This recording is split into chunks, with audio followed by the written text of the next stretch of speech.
আসসালামু আলাইকুম। আশা করছি আপনারা সবাই ভালো আছেন, নিরাপদে আছেন। আপনাদের দোয়ায় আল্লাহর রহমতে আমি অনেক অনেক ভালো আছি।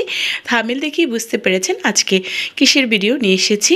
হ্যাঁ, মক্কায় ফ্রিতেও খাওয়া পাওয়া যায়, সেটাই একটু আপনাদের সাথে শেয়ার করেছি। হ্যাঁ, মক্কায় কবুতর চত্বর সেখানে আসরের পর বিশেষ করে প্রতিদিনই দেয়া হয় এই খাবারগুলো ফ্রিতে। একদম লাইন করে করে নিতে হয়। মহিলাদের লাইনগুলো ছোট থাকে অনেক, খুব তাড়াতাড়ি পাওয়া যায়। আর ছেলেরা তো লাইন আছে, বড় লাইন একটু হয়। আর ওখানে হাজিরা যে হজ করতে যান তারাও অনেক সময় লাইনে দাঁড়ান। এটা কোনো লজ্জার ব্যাপার না, খাবার নিচ্ছে এই আর কি, দোয়া করবে। তো এটা আর কি আপনাদের একটু বললাম। আর ওখানে সব বেশিরভাগই হাজিরাই থাকেন।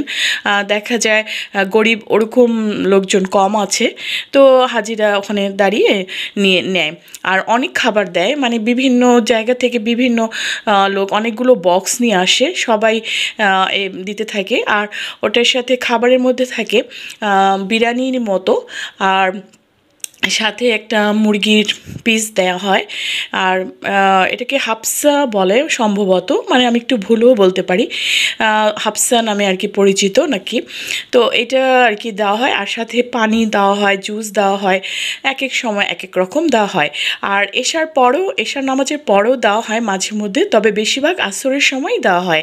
আর সকালে বিভিন্ন দোকান থেকে ব্রেকফাস্ট দেয় রোলের মতো করে, ওটা খুব কম মাঝে মধ্যে ফজরের নামাজের পর।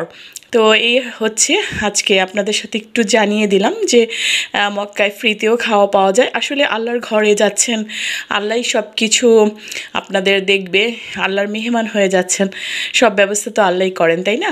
তো এটা আর কি একটু শেয়ার করলাম। তো আপনারা এটাকে আবার খারাপভাবে নেবেন না যে আপু কি এখান থেকে ফ্রিতে খেয়েছেন নাকি খাওয়া কি ঠিক হয়েছে, বিভিন্ন রকমের প্রশ্ন আপনাদের আসতে পারে। তো প্লিজ খারাপ নজরে দেখবেন না।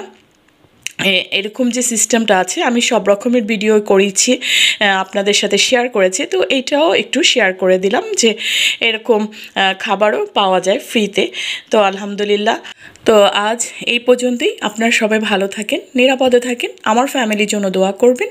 আল্লাহ হাফিজ।